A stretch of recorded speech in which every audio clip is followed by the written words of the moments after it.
Audio clip number 3، اس میں انشاءاللہ سورہ بقرہ کی آیت نمبر 1 سے لے کر 3 تک کی تلاوت، ترجمہ اور تفسیر صراط الجنان سنیں گے۔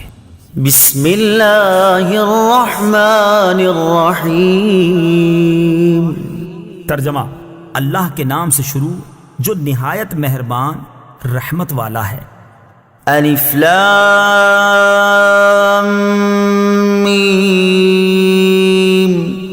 الف لام میم صراط الجنان میں ہے۔ قرآن پاک کی 29 سورتوں کے شروع میں اس طرح کے حروف ہیں، انہیں حروف مقطعات کہتے ہیں۔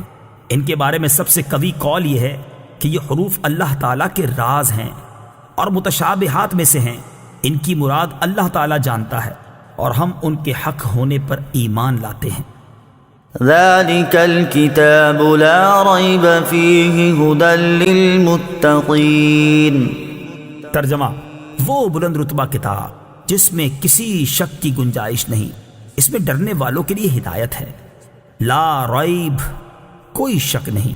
تفسیر صراط الجنان میں ہے، آیت کے اس حصے میں قرآن مجید کا ایک وصف بیان کیا گیا کہ یہ ایسی بلند شان اور عظمت و شرف والی کتاب ہے جس میں کسی طرح کے شک و شبے کی کوئی گنجائش نہیں، کیونکہ شک اس چیز میں ہوتا ہے جس کی حقانیت پر کوئی دلیل نہ ہو، جبکہ قرآن پاک اپنی حقانیت کی ایسی واضح اور مضبوط دلیلیں رکھتا ہے جو ہر صاحب انصاف اور عقل مند انسان کو اس بات کا یقین کرنے پر مجبور کر دیتی ہے کہ یہ کتاب حق ہے اور اللہ تعالیٰ کی طرف سے نازل ہوئی ہے۔ تو جیسے کسی اندھے کے انکار سے سورج کا وجود مشکوک نہیں ہوتا، ایسے ہی کسی بے عقل مخالف کے شک اور انکار کرنے سے یہ کتاب مشکوک نہیں ہو سکتی۔ ھدی للمتقین، ڈرنے والوں کے لیے ہدایت ہے۔ تفسیر صراط الجنان میں ہے، آیت کے اس حصے میں قرآن مجید کا ایک اور وصف بیان کیا گیا کہ یہ کتاب ان تمام لوگوں کو حق کی طرف ہدایت دیتی ہے جو اللہ تعالیٰ سے ڈرتے ہیں، اور جو لوگ نہیں ڈرتے انہیں قرآن پاک سے ہدایت حاصل نہیں ہوتی۔ یاد رہے، قرآن پاک کی ہدایت و رہنمائی اگرچہ مومن اور کافر ہر شخص کے لیے عام ہے، جیسا کہ سورہ بقرہ کی آیت نمبر 185 میں اللہ تعالیٰ نے ارشاد فرمایا، ھدی للناس، یعنی قرآن مجید تمام لوگوں کے لیے ہدایت ہے، لیکن چونکہ قرآن مجید سے حقیقی نفع صرف متقی لوگ حاصل کرتے ہیں، اس لیے یہاں ھدی للمتقین یعنی متقین کے لیے ہدایت فرمایا گیا۔ تقویٰ کا معنی ہے نفس کو خوف کی چیز سے بچانا، اور شریعت کی اصطلاح میں تقویٰ کا معنی یہ ہے کہ نفس کو ہر اس کام سے بچانا جسے کرنے یا نہ کرنے سے کوئی شخص عذاب کا مستحق ہو، جیسے کفر و شرک، کبیرہ گناہوں، بے حیائی کے کاموں سے اپنے آپ کو بچانا، حرام چیزوں کو چھوڑ دینا اور فرائض کو ادا کرنا وغیرہ۔ اور بزرگان دین نے یوں بھی فرمایا ہے کہ تقویٰ یہ ہے کہ تیرا خدا تجھے وہاں نہ پائے جہاں اس نے منع فرمایا ہے۔ الذین یؤمنون بالغیب ویقیمون الصلاة ومما رزقناہم ينفقون۔ ترجمہ: وہ لوگ جو بغیر دیکھے ایمان لاتے ہیں اور نماز قائم کرتے ہیں اور ہمارے دیے ہوئے رزق میں سے کچھ ہماری راہ میں خرچ کرتے ہیں۔ الذین یؤمنون بالغیب، وہ لوگ جو بغیر دیکھے ایمان لاتے ہیں۔ تفسیر صراط الجنان میں ہے، یہاں سے لے کر المفلحون تک کی 3 آیات مخلص مومنین کے بارے میں ہیں جو ظاہری اور باطنی دونوں طرح سے ایمان والے ہیں۔ اس کے بعد 2 آیتیں ان لوگوں کے بارے میں ہیں جو ظاہری اور باطنی دونوں طرح سے کافر ہیں، اور اس کے بعد کی 13 آیتیں منافقین کے بارے میں ہیں جو کہ باطن میں کافر ہیں اور اپنے آپ کو مسلمان ظاہر کرتے ہیں۔ آیت کے اس حصے میں متقی لوگوں کا ایک وصف بیان کیا گیا ہے کہ وہ لوگ بغیر دیکھے ایمان لاتے ہیں، یعنی وہ ان تمام چیزوں پر ایمان لاتے ہیں جو ان کی نگاہوں سے پوشیدہ ہیں، اور نبی کریم صلی اللہ تعالیٰ علیہ وسلم نے ان کے بارے میں خبر دی ہے، جیسے مرنے کے بعد دوبارہ زندہ کیا جانا، قیامت کا قائم ہونا، اعمال کا حساب ہونا اور جنت و جہنم وغیرہ۔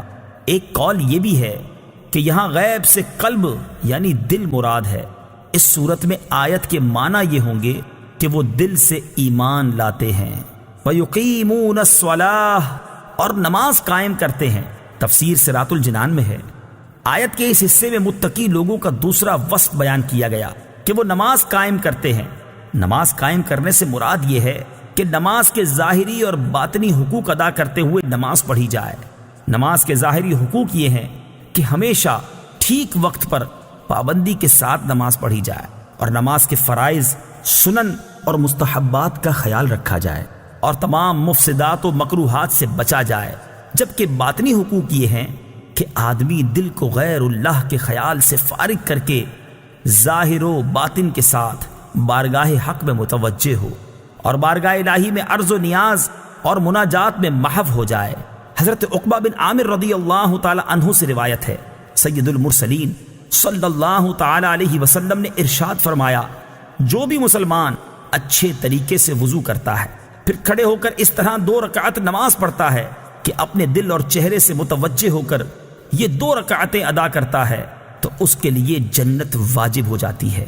حضرت ابو سعید خدری رضی اللہ تعالی عنہ سے روایت ہے، حضور اقدس صلی اللہ تعالی علیہ وسلم نے ارشاد فرمایا، جس نے جان بوجھ کر نماز چھوڑی تو جہنم کے اس دروازے پر اس کا نام لکھ دیا جاتا ہے جس سے وہ داخل ہوگا۔